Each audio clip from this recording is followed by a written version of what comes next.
গুজব ছড়ানো অন্যায়, মৃত্যু নিয়ে গুজব ছড়ানো অপরাধ। পলাতক শেখ হাসিনার মৃত্যু নিয়ে গুজব ছড়ানোটা ভয়াবহ অপরাধ। কেন বলছি এই কথা?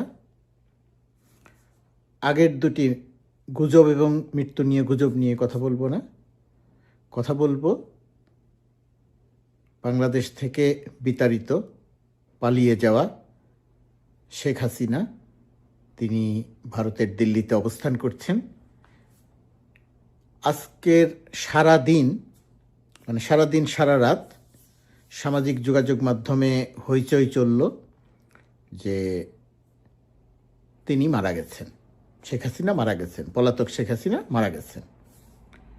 এটা যে গুজব শুরু থেকেই বোঝা যাচ্ছিল, পরিকল্পিতভাবেই এই গুজবটা ছড়ানো হয়েছে।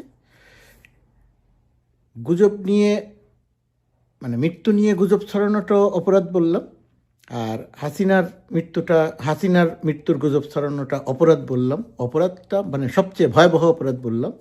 অপরাধের কারণটি হচ্ছে শেখ হাসিনা এই ধরনের কাজ করত, গুজব ছড়াতো। কারো মৃত্যুর সংবাদ শুনলে সে খুশি হতো। আপনাদের যে মনে আছে না, ওই যে বেগম খালেদা জিয়াকে নিয়ে সেই বক্তব্য, এই যায় এই মরে মরে, বয়স তো আর কম হয় নাই, কয়দিন আর বাঁচবে, তাকে নিয়ে এত কান্নাকাটি কেন? বেগম খালেদা জিয়ার মৃত্যু কামনা করেছিল, শুধু তার মধ্যেই সে থেমে থাকে নাই। বিনা চিকিৎসায় যাতে বেগম খালেদা জিয়ার মৃত্যু হয় সেই চেষ্টাও করেছে। তার ছোট ছেলেকে শারীরিক মানসিক নির্যাতন করে হত্যা করেছে, পুরো পরিবারকে তো তছনছ করে দিয়েছেন, সেই আলোচনায়ও যাব না। শেখ হাসিনার মৃত্যু কামনা করা বা মৃত্যু নিয়ে গুজব ছড়ানোটা ভয়াবহ অপরাধ। কেন ভয়াবহ অপরাধের কারণটি হচ্ছে, শেখ হাসিনা বাংলাদেশ থেকে পালিয়েছে, এমনি পালায়নি। জনগণ তাকে বিতাড়িত করেছে, জনগণের ভয়ে সে পালিয়েছে। ছাত্র জনতা রাস্তায় ছিল, সেই ছাত্র জনতাকে সে নির্বিচারে গুলি করে হত্যা করেছে। সঠিক সংখ্যা কত এখনও জানি না, জাতিসংখ্যার হিসেবে 1400। আমরা যারা সামনে থেকে দেখেছি, আমাদের অনুমান যে এটা পুরো ঘটনা প্রবাহ বিশ্লেষণ করলে এটা 2000-এর উপরে। পলাতক হাসিনার পুত্র সজীব ওয়াজেদ জয় স্বীকার করেছেন যে তারা ব্রুটালি দমনপীড়ন করে, ছাত্র জনতার আন্দোলনকে, গণঅভ্যুত্থানকে দমনপীড়ন করে 800 হত্যা করেছে। 800 জনকে হত্যার তথ্য সে স্বীকার করে নিয়েছে। তো সঠিক সংখ্যাটা শেষ পর্যন্ত গিয়ে কোথায় দাঁড়াবে সেটা এখনো নিশ্চিত করে বলা যাচ্ছে না। তো একজন মানুষ যদি সবার কথা বাদ দিয়ে আমি শুধু তার পুত্র, হাসিনার পুত্র জয়ের কথাকে যদি সূত্র ধরি বা তথ্য ধরি, তাহলে তারা 800 মানুষকে হত্যা করেছে বলে স্বীকার করছে, ব্রুটালি নিপীড়ন করে, দমন করে। এই যে 800 মানুষকে শেখ হাসিনা হত্যা করলো, তো শেখ হাসিনার এই বিচার, শেখ হাসিনার এই শাস্তি ভোগ করতে হবে না? প্রতিটি মানুষেরই মৃত্যু হবে, কার কবে মৃত্যু হবে আমরা কেউ জানি না। স্বাভাবিক পরিণতি। এই স্বাভাবিক পরিণতিতে যে মৃত্যু, সেটা তো অনিবার্য ব্যাপার। সেটা যে কারো আগে যে কেউ মারা যেতে পারেন, যে কেউ অনেক দিন বাঁচতে পারেন। এই কমপক্ষে 800 এবং জাতিসংঘের হিসাবে 1400 মানুষের যে হত্যাকারী, তার বিচার প্রক্রিয়া চলছে। আল্লাহর কাছে প্রার্থনা করা উচিত আমাদের, আপনাদের, যে শেখ হাসিনা যেন সুস্থ থাকেন, পলাতক হাসিনা যেন সুস্থ থাকেন, সে যেন এই বিচার প্রক্রিয়াটি দেখে যেতে পারে, তাকে যেন এই হত্যার দায়ে আন্তর্জাতিক মানদণ্ড বজায় রেখে বিচার করে শাস্তি দেয়া যায় এবং শাস্তি ভোগ করানো যায়। এই কারণে শেখ হাসিনার, পলাতক হাসিনার মৃত্যু নিয়ে গুজব ছড়ানোটা ভয়াবহ অপরাধ। প্রার্থনা করা উচিত শেখ হাসিনা বেঁচে থাক, শেখ হাসিনার বিচার শেষ হোক, শেখ হাসিনার শাস্তি হোক, সেই শাস্তি তাকে ভোগ করানো হোক। 800 মানুষকে হত্যা করে পালালো, তার বিচার হতে হবে না? সেই শাস্তি তার ভোগ করতে হবে না? এই যে হোম্মাম কাদের চৌধুরী, ব্যারিস্টার আরমান, সুমন, সাজেদুল